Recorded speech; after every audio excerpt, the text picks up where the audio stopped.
Let's get into the masterclass for today. And so the masterclass, we're going to focus on one number. Obviously, you guys have picked up at this point that I'm a big firm believer in knowing your numbers, that the numbers are the language of your business. But there's one particular number that I discovered probably about in 2015 that really changed the game for me when it came to my email business, okay? And so I'm going to keep tonight's training very focused, and that's because the number that we're going to talk about is so important that what I don't want it to do is get diluted by including it with a bunch of other training. So if I was to like teach you this number and how it applies and how we track it and all that other stuff, and then we went on to something else on top of it or multiple things on top of it, you may not realize just how important this number is, okay? And my original intention for this masterclass was to talk all about autoresponder series strategy. And what I had done was I had planned on to discuss this magic number in a later masterclass. But after giving it some thought, I realized you really need to know about this number and have it in mind as you're creating all your emails, including your autoresponder series. So here's the thing is that, like I mentioned, when we first started this bootcamp, is that a lot of what I'm teaching you and going to be teaching you, we have 5 more master classes left, which are going to have a ton of content in them. But a lot of it's the first time I'm teaching this. And so I am learning based on feedback and some of the questions I see sort of on the fly as to what order I should teach these things in. And so I had thought about that I was going to teach this number in a later class, but now that I had thought about it and given it some more thought, I realized, hey, I think it's really important that everybody knows what this number is and they know how to track it. So then when we start diving into the autoresponder stuff, you've got this top of mind because it's the number that drives everything, okay? So just so we know, in the next masterclass, we're going to be discussing how to create a killer autoresponder series. But first, let's talk about this magic number. Now, in previous sessions, we've covered the fact that the open rate is the most important metric when it comes to keeping the email service providers, the get responses of the world, if you will, happy, right? We've covered that. We've also covered why it's important to keep the email service providers happy, since having deliverability is crucial to our email business. We talked about it a few weeks ago that really you're serving 2 people in your email business, the email service provider, as well as your subscribers. Well, in my email business, there are 2 main metrics I focus on. Now, don't get me wrong. I have sheets that track other things. And one of the reasons I have those is because if I see that any of the main metrics are off, it's a way for me to look under the hood and see what's going on and what can I fix. But as long as these 2 main metrics are good, then I know I have nothing to worry about, right? So these are my 2 main metrics that I focus on. Now, the first one is open rate, right? And I'm going to explain why, like, if it weren't for the ESP, like me having to worry about deliverability, et cetera, that I wouldn't even care about open rate. And I'll explain why. And then there's a second metric. So I want to see if you guys put in the chat, if you could guess what this metric is. I'm just curious if you guys have a sneaking suspicion. I see click rate, spam, click rate, CPA, conversion. These are great. Unsubscribe rate, click, sell, no click, no interaction, drop rate, sales rate, complaint rate, cost per click. Okay. So you guys all had great answers and none of them were wrong, but actually none of them, a few were close, but none of them were specific to the term that I'm going to teach you guys tonight and the specificity of the metric that I'm going to share with you. All of the things that you said were not incorrect in that they aren't important, but what's interesting is I see a lot of email marketers focus on and really stress over a lot of the things that you guys just listed, which, don't get me wrong, I take it into consideration. But as long as these two numbers, the open rate and what I'm about to share with you, are healthy, meaning is my open rate at an acceptable level, and am I hitting the numbers of the next metric that I'm going to show you? That's what I really care about. Now, listen, we don't want a high spam complaint. We don't want a high unsubscribe rate, which I don't care as much about the unsubscribe rate because you'll see why in just a second. But let's just go ahead and get into this metric. So a rarely discussed number that has the power to change your business. This is a number we call ECPM. I want you all to write this number down, tattoo it on your forehead, put it on your whiteboard, whatever it might be. This is the number that we're going to focus on. Now, just so you know what it technically means, and then I'll explain how we apply it. ECPM technically stands for effective cost per milli. So, and just so you know, milli is Latin for 1,000. What it's typically used, but we're going to use it in our email business, is for advertising buys, like banner buys, sometimes any sort of online advertising. It's an important metric. But for us, our translation for ECPM, what we use it for is this. It's the revenue we generate for every 1,000 subscribers we send out a particular email to. Now, it doesn't matter if you don't have 1,000 subscribers yet. It doesn't matter. That it's the number works the same. That's just that cost per milli. That milli is 1,000. 1,000 is the number that we plug into this formula to figure out the number. Whether if you have 500 subscribers, 50 subscribers, or 50,000 subscribers, it doesn't matter.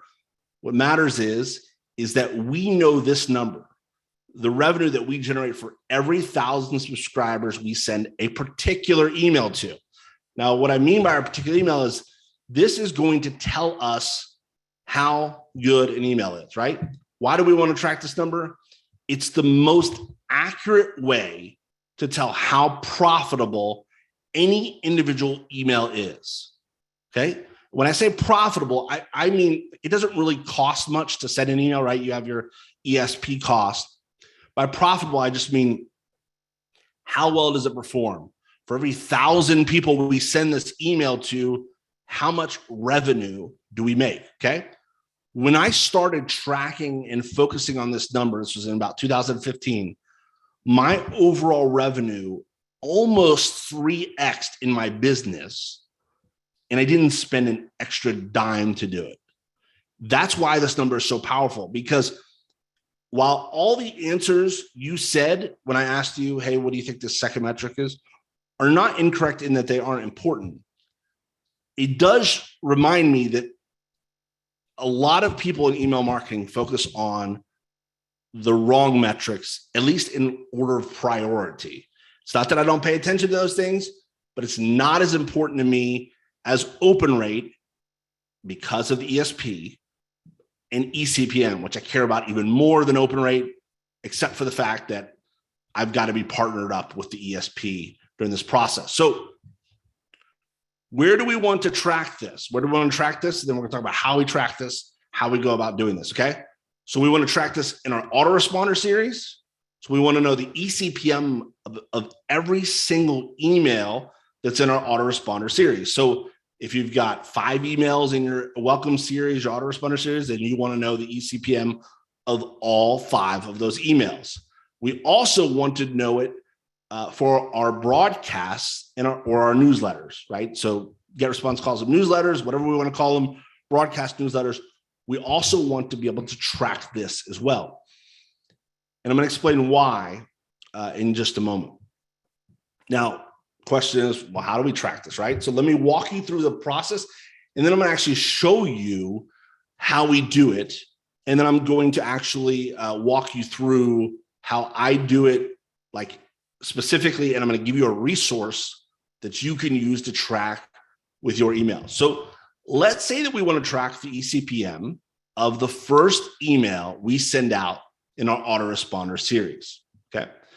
Let's say since we started this autoresponder series, let's say we set this up a couple months ago, I've bought traffic and I've sent this first email to 2,000 people. We'll just choose a nice round number. And let's say from that email that we've made $40 to date. Now we have to be able to track this. We hinted at it a little bit last week when I was kind of flirting around with the tracking a little bit in ClickBank. We're going to talk about that in more detail tonight because now you have a very specific reason why you want to use that tracking. But let's say we've got our tracking set up and we realize, hey, we've made $40 today, which may not sound like a lot. It doesn't matter. I just want to use a nice low number. So what we do is to determine eCPM is we take the amount that we've made from that email, the $40, we divide it by how many times it's been sent out, that email. So in this case, we've sent this first email to 2,000 people. So then we're left with a number of 0.02, which is the first half of the equation. And then what we do is we take that 0.2 number and we multiply it by 1,000, okay? And then that gives us $20 eCPM. Now, we can look at this math and realize it was pretty easy to figure out.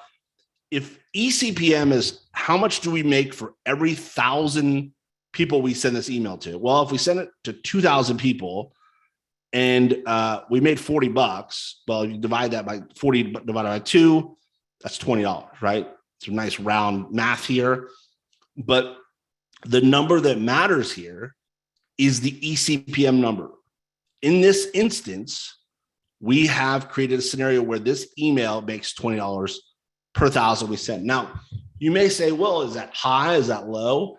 The answer is it doesn't matter. What matters is that you're tracking it, that you're improving it, and more importantly, that you're prioritizing the higher eCPM emails that you get. And let me explain what I mean in just a second. Let's talk about why this is so important. An email could have a lower open rate and click-through rate, but still make you way more money than one with a high open and click-through rate. So I see a lot of people obsess over open and click-through rate. Obviously matters. Click-through rate really doesn't matter unless you're selling clicks. The open rate matters because of the ESP. But what really matters is when I send this email, how much money do I make? Really, that's from a business owner standpoint, that's the number I care about, right? So if it were not like for the fact that I have to keep the ESP happy by maintaining an acceptable open rate, 15%, I would literally only focus on eCPM. Now, we live in the real world. We have to deal with the ESP. So we do think about these things like open rates and unsubscribes. Don't really care that much about that one. Spam, yes. Complaint, we definitely we care about that. That's because we want to make the ESP happy. My point here is to tell you that if that didn't matter, this would be the only number that I cared about. Only number I care about, because it's what tells me how my emails are performing. Now, let's think about this for a second. What does a high eCPM mean? So it can mean one or more of the following things. Sometimes it's a combination of these things. Sometimes it's one, right? Sometimes it's all. So the first thing means could be that you're promoting a relevant product that helps your subscribers with a particular need. Let me give you an example. There are some of you on this call that have expressed that you're having deliverability issues, right? So let's say out of the 240 people are on here, I'm just going to use this round number. Let's say that 40 of you say, hey, listen, I'm having deliverability issues. Now, if I were to take all 40 of you and say, hey, listen, opt into this list. I'm going to teach you how to fix your deliverability. All 40 of you join that list. And I send an email out to that list that says, listen, I found a product that's going to solve all of your deliverability issues what do you think my eCPM is going to be? It's going to be freaking high because the product that I'm promoting is very relevant to that segment of people. Okay. So and this isn't always the case. Sometimes you'll find products that, that are good products, but that may not resonate with a large portion of your subscribers. And some of the things that we're going to talk about in future masterclasses is getting into the nitty gritty of segmentation. But just think about this. I'm going to get a high eCPM just on the merit of the fact that I have a relevant product to my subscribers' particular needs, right? Like the more dialed in that is, just by nature, the high eCPM is going to happen. Now, another one, which is typically more times than not the reason why we have high eCPMs, and I've been guilty of this, is that I'm promoting a product that just happens to have incredible or above average marketing, meaning the sales video or the content on the page is really well done, meaning it has very compelling sales copy. Maybe the video is very intriguing, whatever it might be. If that's the case, versus if I'm promoting just a product that has average marketing, that's going to lead to a higher eCPM. Another one, which by the way, if you find those, great. But those are few and far between, to be honest with you. Most products are going to have about the same conversion rates around, like in the same ballpark.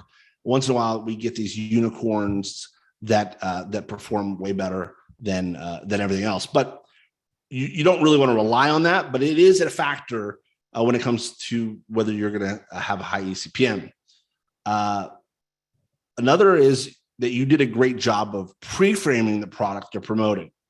So that's mainly done through the body copy of the email that you sent to your subscribers, right? So like, let's say that Tracy is promoting one email a day. She watches the video. She finds a particular part of the video that is really compelling, and she writes an interesting email about that what happens is it does such a good job of pre-framing it that maybe less people click through because let's say there's more copy, whatever it might be, but she does such a great job that such a high percentage of people that do click through end up purchasing. Well, that's going to lead to a higher eCPM. Now you'll notice I haven't listed open rate because while a good subject line can do some pre-framing, it doesn't really carry the same weight as these other factors. Because what happens is, the subject line's main job is to get an email open. Now, all things being equal, if I can get a higher open rate, you would think, okay, I'm going to get a higher eCPM. And sometimes that can be the case. But what I'm trying to show you here is that those numbers, while important, don't really tell the full story of whether an email is going to be profitable or not. The number that we're looking for, that eCPM number, okay? And the last thing, this is the ultimate hack to always have high eCPMs, and it takes time, takes more effort. Most people on average are not going to do this. And that's if you have a high level of trust with your subscribers. I mean, I think Cal is the perfect example of, when, he doesn't promote a lot to you guys because he, first of all, most of you, if not all of you, actually all of you are elite members. So you've invested a lot of money into being an elite member. There are a lot of people in this marketplace that would still continue to sell you more stuff. But, on rare occasions, they'll have a promotion like we did with Small List, Big Profits. And when he sends those emails out for those promotions, I don't know the eCPM specifically, but I imagine it's astronomically high because of all the goodwill, for instance, that Cal had built up over the course of 2021, where he was just giving you good content and delivering on what he promised as an elite member. So when it did come time to promote something, he had such a high level of trust with you guys that his eCPM is going to be through the roof. Now, though this is the one that's least used, it's the one that you can control the most.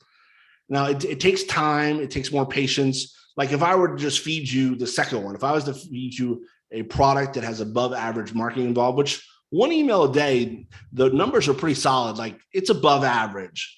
You're going to see higher eCPMs, and that's cool in the short term, but nothing's going to really outperform the last thing, which is the high level of trust.